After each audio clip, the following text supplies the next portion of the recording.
Hey everybody, welcome into the Thinking Crypto podcast, your home for cryptocurrency news and interviews. I'm your host, Tony Edward. On your way in, please hit that subscribe button as well as the thumbs up button and leave a comment below. If you're listening on a podcast platform such as Spotify or Apple, please leave a 5-star rating and review. Okay, folks, it's the day after the massive flash crash that we had yesterday, of course, and it was all triggered by President Trump announcing a 100% tariff on China, in addition to other things. The stock market and the crypto market all dumped. And of course, in yesterday's podcast, we talked about, letting the dust settle. I do believe we're still in a bull market because the macro support levels and structure is still intact. This is based on the data. If there was invalidation, I would be here saying, guys, it's over. Pack it up, right? And that would be very hard to do because I have skin in the game. I have my crypto portfolio. I have some stocks and I want to see them go higher, of course, and make profits, but we have to be realistic. One of the things I highlighted yesterday is that Bitcoin wicked to that 200-day moving average. You can see the green line on my screen. And I've often stated when we are above that 200-day moving average, we are in a bull market. When we are below it, we are in a bear market. Now, time does play a factor because we've seen in this bull market, Bitcoin has gone below the 200-day moving average, but then it bounces right up, right? It recovers because if it stays down there and keeps going down, that's a bear market. You can look at this on the stock market, the S&P 500 as well. If you're below this moving average and you're in a downtrend, it's bear market territory. But if you are above it and holding strong, it's bull market territory. So we're still above it. And the RSI in the daily chart, it is currently hitting, I believe, about, let me move myself out of the way here, about 37. So we know anything near 30 and below, it is in the oversold zone. So we're headed there. So we could see a little bit more downside for Bitcoin as well as altcoins before we bounce because markets are cyclical. We don't stay in the oversold zone like we don't stay in the overbought zone for a long time. It's like a pendulum swinging back and forth. Now, on the monthly chart, if you look at the red candle from, what happened yesterday, nothing, guys. It's not even registering at some major correction because it's really nothing. The severity, of course, with the leverage being flush, I think that has hurt more people. And a lot of people are crying, and we're going to talk about leverage and so forth. But it's not even registering on the monthly because these things have happened in bull markets. And if you saw what happened earlier this year with the big tariff sell-off, that was huge because it was that initial shock, right? A true black swan. And this is kind of a pseudo black swan event because we didn't see Trump announcing on a Friday, after Morgan Stanley said they're opening up crypto that, he's going to launch this against China and then things are getting worse and all the yada, yada, right? But on the monthly, guys, bulls are in control. The RSI not overheated like the levels we've seen in the past. So the structure is still there, folks. And the fear and greed index is in the fear zone. So what we could see, there's a couple of scenarios here, is that next week or the week after, we start seeing a V-shaped recovery. But it could take longer. So I want to make sure you guys are prepared for multiple scenarios because as educated investors, you got to look at multiple scenarios and then look at which one has the higher probability of playing out because we don't have a crystal ball. This is a concept that's hard for many people. They need certainty. They need to know, oh, this is what exactly is going to happen. But no one can do that. We can only put out our thesis and give the different scenarios. And this is how people who are educated about markets and understand the ins and outs operate, guys. So I'm trying to share that educational aspect. That is something I had to learn because I was like many people, just moving around with the emotional roller coaster of the market. Now I look at the data and I leave my emotions at the door. So with the RSI for Bitcoin near that oversold zone, the fear and greed index in fear, and the macro structure is still intact, I expect a reversal. But if this recovery takes a little bit longer, maybe it goes out a month, right? Let's just say, for argument's sake, it goes out a month. What does that mean for the blow-off top? We could see that be pushed into Q1 2026 because the timeline keeps getting pushed back, just like it was pushed back based on the big tariff sell-off that we saw at the beginning of the year, right? We saw, guys, a rally into July and August, which we usually don't see. In summer, it's the sell in May go away, right? But we actually hit a new all-time high in August. So you can see how the timeline has been adjusted because of a black swan event like the tariffs. So I hope you understand that, right? You have to take that into account. So with this additional tariff delay and roadblock, this could push us into Q1. So keep that in the back of your mind that this could, be pushing the Q1, or the market quickly recovers in November, December, we see the blow off top. Those are my two scenarios, how I'm planning. Because, like I said, I have crypto, I have skin in the game. I'm looking to take profits, right? Many of you know that. So we got to be prepared for both scenarios. And we have to see how long this recovery takes. But it doesn't mean we're not in a bull market. Now, guys, we should have known this move was coming. Why? Remember when I shared on September 29th that Jim Cramer posted a tweet saying buy crypto, and then the same week he went on CNBC Fast Money with Andrew Ross Sorkin and so forth, and I said he's usually not on those shows, right? He has his own show. He was on there talking about how crypto is great and so forth. We should have known, because Bitcoin had started its small move upwards. And then after he said that, the market pumped all the way to 126. Well, if Cramer is bullish, you got to inverse him. And of course, lo and behold, massive dump, right? It never fails. Inverse Cramer. Now, the silver lining, the good news here is that he's been posting bearish stuff. I shared it in yesterday's podcast. So maybe the recovery is coming for the stock market and crypto sooner than expected, because he's so bearish, saying all these things. So we should have known, guys. The warning sign was there. Even though the market rallied, we should have known, wait a minute, don't trust this pump. Don't trust this rally, because inverse Cramer was playing out here. Man, this guy doesn't miss. I swear. Now, you got, Bitcoin and altcoins all pulling back, and a lot of different analysts are highlighting on the charts that this, once again, doesn't break the macro structure, doesn't invalidate the bull market. In fact, some of it is actually very good with regards to retests of supports. And for example, Crypto Wizard says, there's the retest. Are bears heading for another trap? From the bottom, I projected a breakout on ETH, followed by a retest, just like we saw in 2020. Well, it's just retested. Weather the storm. It's not over yet. Macro investor Raoul Pal shared the total crypto market cap, excluding Bitcoin, Ethereum, and stablecoins. And he says the total crypto market cap barely registered the wild moves yesterday. Now, this is on the zoomed out 1 week chart. The large wedge pattern remains fully intact, and the larger move of an accelerated break of $1 trillion still lies ahead as liquidity continues to flow into the markets to roll the debts. So, you got to zoom out here, right? He's very much zoomed out here on the chart, because if you're looking at the hourly, the daily, and very, only within the past 3 months or so, you're not going to see good things. But when you zoom out, you see the macro structure still intact. And that's what I'm trying to share with you guys. So the charts are showing us, the global liquidity is showing us, the Bitcoin whale on-chain data is showing us still in a bull market. And here's what legendary trader Peter Brandt had to say. Many of you may recall, I had him on the podcast last year, and he shares a lot of great chart analysis. The man has been doing this since the 70s, right? Trading commodities and much more. Now he's trading crypto. He says, a final few posts for the weekend, then I will leave you youngsters with your dreams. He shared charts for XRP and other assets, and here's his notes. XRP, just a minor reaction in the bigger theme of things. Again, a zoomed out macro chart here is what he's showing. He says, for Bitcoin, bull still alive and well. XLM, talking about Stellar, a bull waking from a nap. He says, ETH is ready to rock and roll. So he shared all the charts here, guys, all of it, the macro view.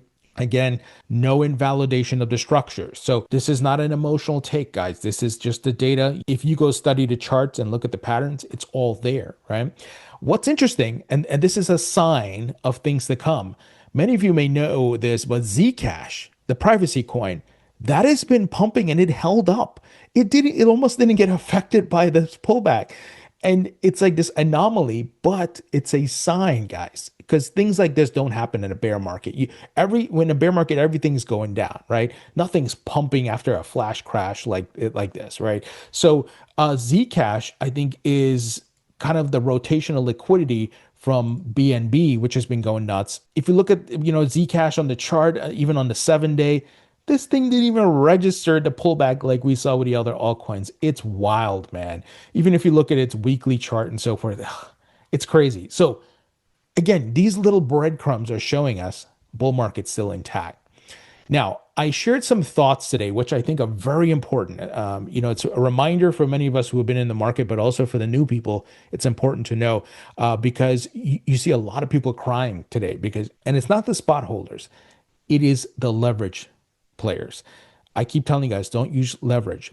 Buy the blood on the streets, buy the bear market bottoms in spot and hodl, and then sell the blow off euphoric phase. That is the best way to make money in this market. Yes, you can swing trade because swing trade, I've often told you guys, when you see swings, right, in the market based on the ebbs and flows, you're still using spot. And even if it doesn't work out the same way that you're thinking, you can still just hold that asset. You're not getting liquidated. So I said here some perspective on this flash crash. If you didn't use leverage, you didn't get liquidated or lose your shirt. If you're holding spot positions and bought during the bear market lows and dips, your portfolio is up on the higher time frames, but down in the short term. So obviously, with yesterday's pullback, everybody's portfolio is down. But if you zoom out, based on where your entry price was, you're up. I said here, when markets experience severe pullbacks and corrections like this, that's the time to buy. Many people make the mistake of buying into pumps or at the resistance levels where, they're not looking at the charts. They're just seeing, oh, everything's pumping. Let me go buy. That's the wrong time to buy. Now, if you're new to crypto, I want to caveat this, and this is your first time coming in, I understand you may want to get a position before you miss out. But you have to understand if you're buying into greed and pumps, the likelihood that the market's going to roll over in the short term or even a macro top is there.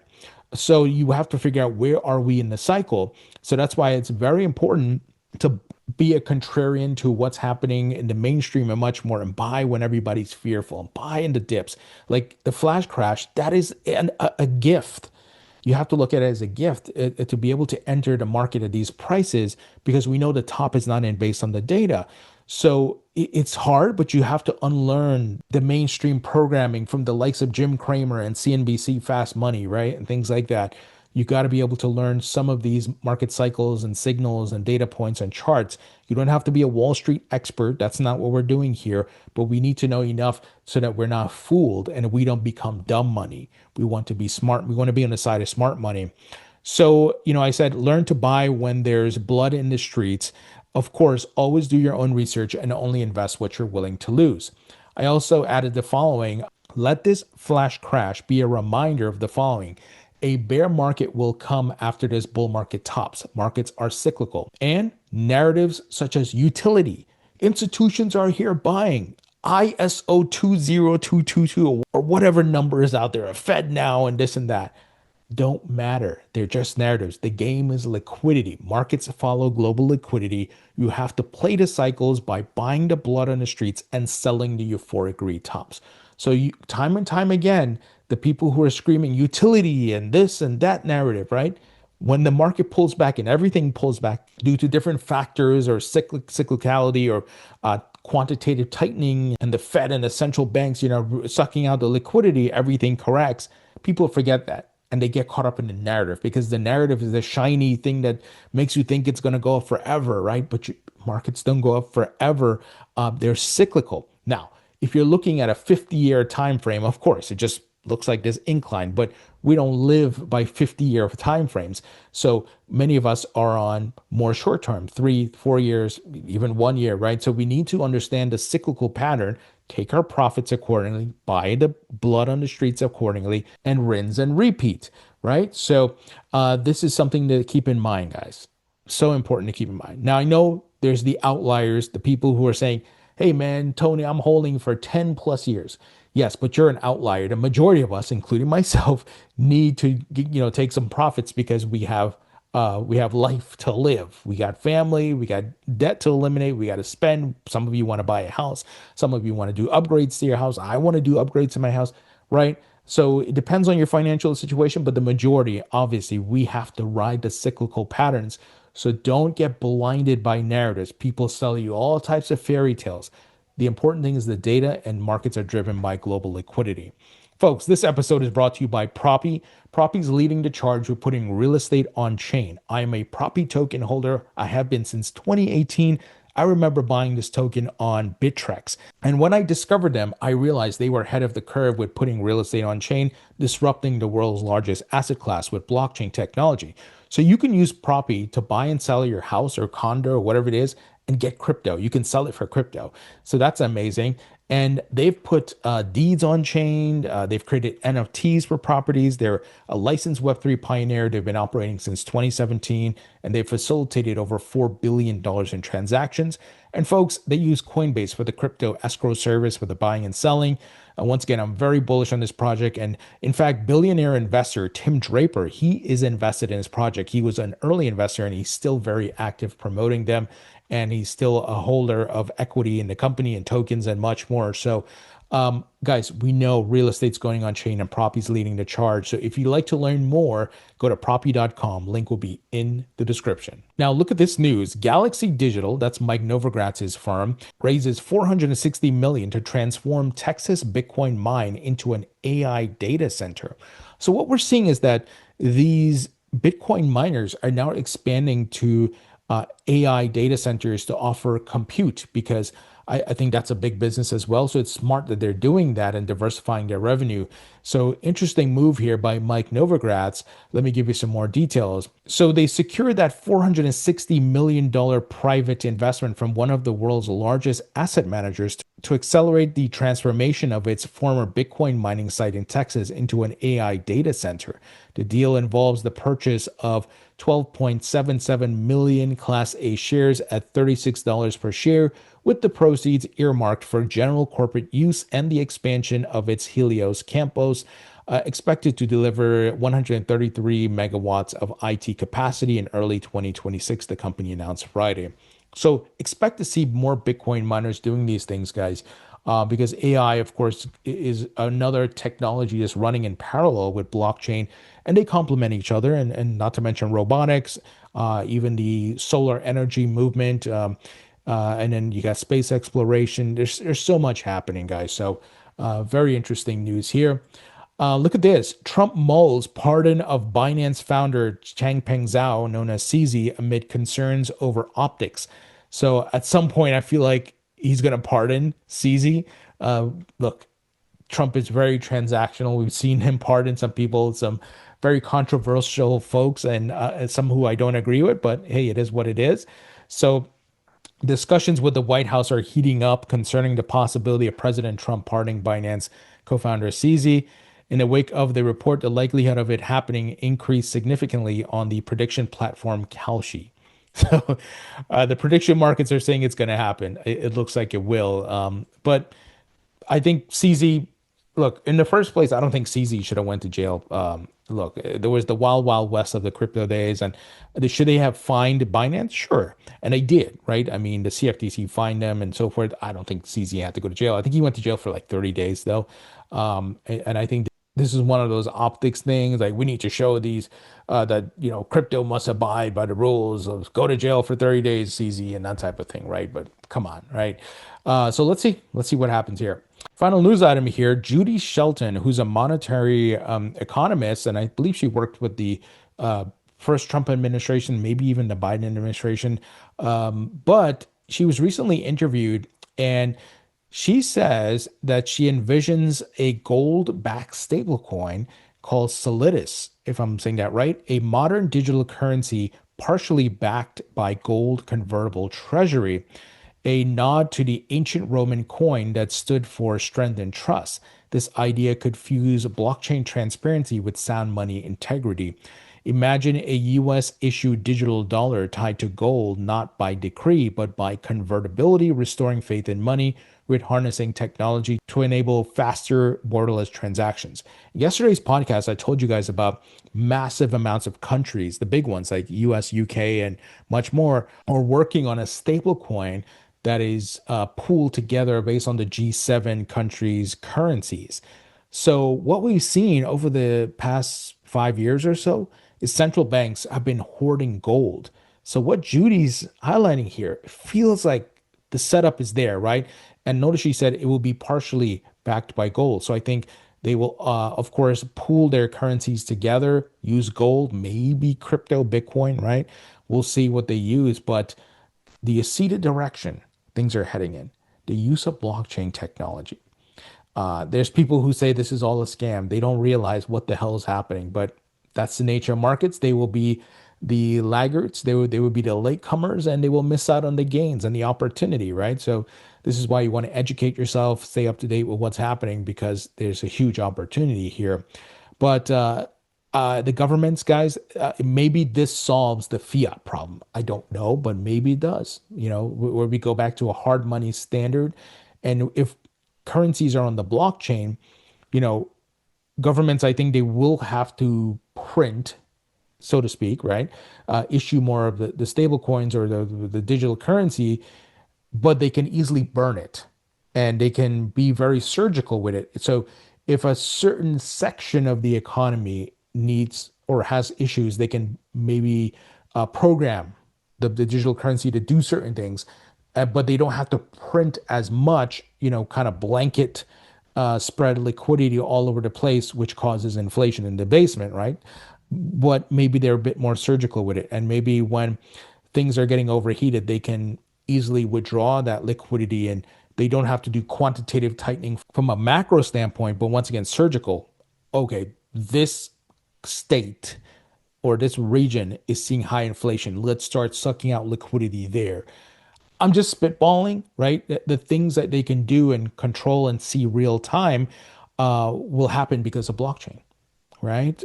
So let's see where this all goes. It's very interesting, very fascinating what's happening. And this is why we want to look at not only what Wall Street is doing, but the governments, what the major financial institutions are doing, what entrepreneurs and innovators are building. This way we get a full view of the market. But clearly, blockchain tech, guys, like I've been saying, will power the economies, the markets, and the governments. That's the future. Your digital identity on the blockchain, your banking, your data, and much more. It's all going to be powered by blockchain. Folks, if you appreciate the content, please be sure to subscribe to my free email newsletter. It is 100% free. I will be putting out a write-up tomorrow. I held off on the write-up today because I wanted to see how the dust settled with the market. So I give you guys a decent analysis. So I will be putting out the write-up tomorrow. So make sure you are subscribed. It's free. It doesn't cost you anything. And I only put it out once per week so you don't get spammed and that type of thing. Also, check out my book on Amazon. It's available in paperback and digital, and my course at mycryptocourse.com. Folks, thank you so much for watching and listening. I appreciate you all, and I'll talk to you all later.